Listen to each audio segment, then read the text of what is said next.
Have you ever wondered where your shiny new MacBook comes from? It's not just magic, though it sometimes feels like it. The journey begins in a massive high-tech factory. Many of these factories are located in China, in cities like Shenzhen or Zhengzhou. These places are huge hubs for technology manufacturing. Imagine a city dedicated almost entirely to building the electronics we use every single day. The scale is almost impossible to picture. These factories are not just big, they are incredibly clean and organized. From the outside, they look like giant modern buildings, often spanning several city blocks with clean lines and lots of glass.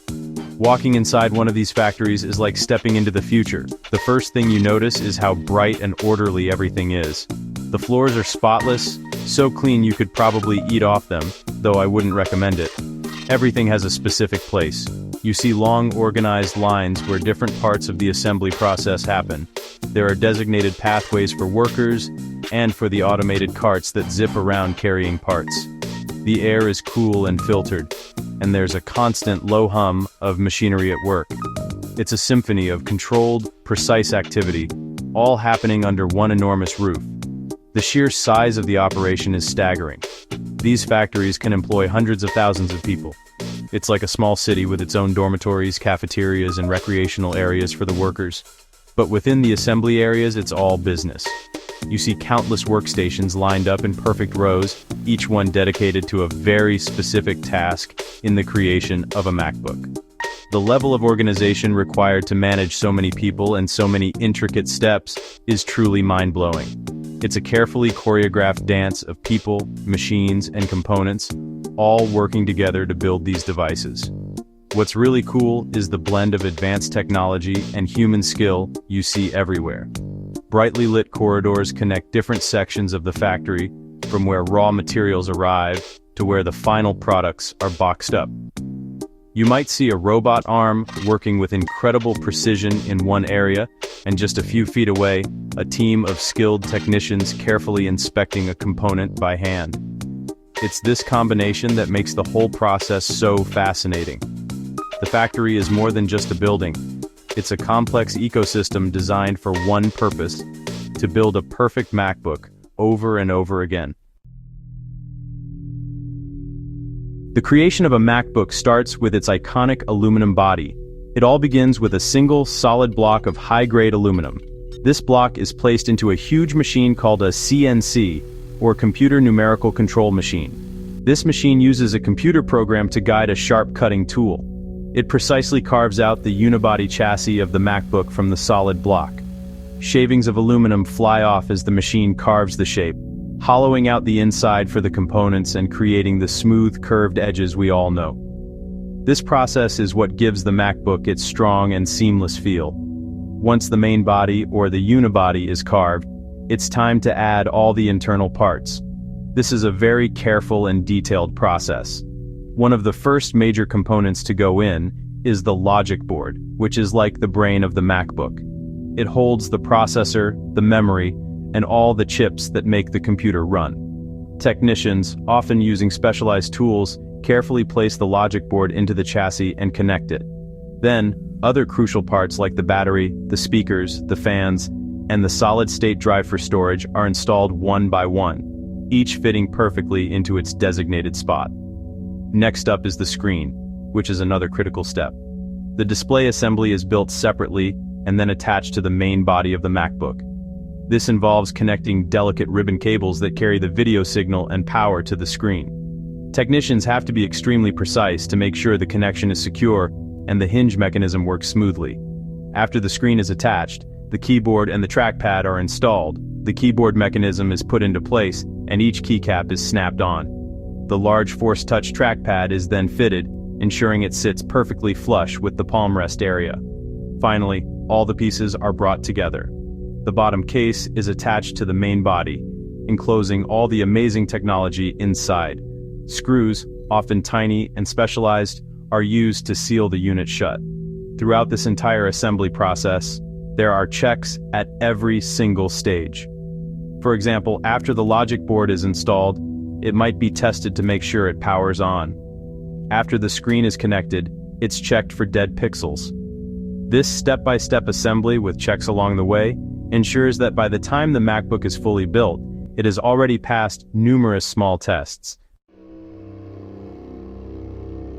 Inside the MacBook factory, you will not find just people or just robots. You will find both working together in a seamless partnership. Robots are the masters of repetitive and heavy-duty tasks. You see large robotic arms lifting heavy aluminum blocks into the CNC machines with strength and precision that a human could never match. They also perform tasks that require incredible accuracy, like applying tiny amounts of adhesive in exactly the right spot over and over again, without getting tired. These robots work 24/7, ensuring a consistent and high-speed production line for the more physically demanding parts of the process. However, robots can't do everything. This is where the skill and intelligence of human workers become essential. Humans are responsible for the tasks that require dexterity, critical thinking, and a delicate touch. For example, connecting the tiny, fragile ribbon cables from the display to the logic board is a job for a skilled technician. People also perform visual inspections that require a trained eye to spot subtle imperfections that a machine's camera might miss. They handle the final assembly of many components, where a gentle touch and the ability to feel if a part is fitting correctly is crucial. This combination of human and robotic labor is what makes the factory so efficient. The robots handle the heavy lifting and the mind-numbingly repetitive tasks, which frees up the human workers to focus on more complex and nuanced jobs. You might see a robot place a component into the chassis, and then a human worker will take over to make the fine connections and perform a quick inspection before passing it down the line.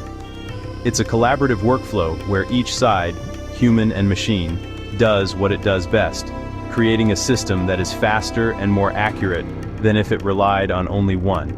This teamwork also extends to problem solving. While robots follow their programming, humans can adapt and troubleshoot. If a machine on the assembly line reports an error, it's the human engineers and technicians who step in to diagnose the problem and fix it. They can reprogram the robot, adjust the workflow, or identify a faulty batch of components.